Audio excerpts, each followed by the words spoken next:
As indirect negotiations continue between Israel and Hamas, in the alleyways and market stalls of Jerusalem's Old City, one consequence of the Gaza conflict remains beyond dispute.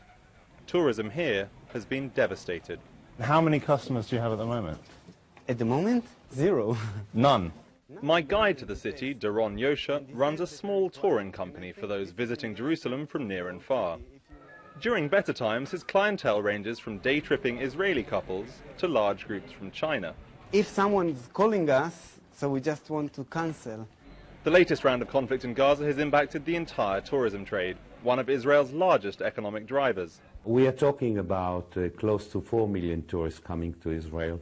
You have an income of $6 billion a year, which is very important for a country like us.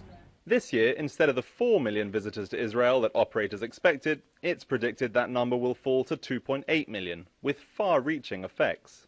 Airlines being affected, hotels being affected, transportation, buses, guide, restaurant, taxi driver, travel agent, almost everybody will be affected somehow. But in Jerusalem's historic center, the bells toll for businesses that belong to both Israelis and Palestinians. So normally at this time of year, you'd have people everywhere? Everywhere, especially in the markets.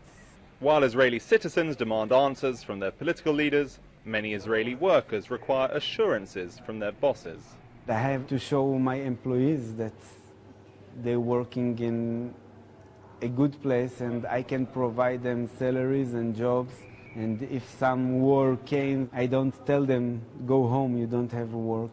Israel's government has promised to compensate businesses that suffer losses because of the conflict.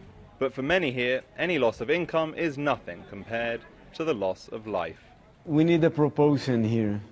There is people suffering a lot more than us, and if we will just have a few months of quiet, we can reach a stable atmosphere and we can manage.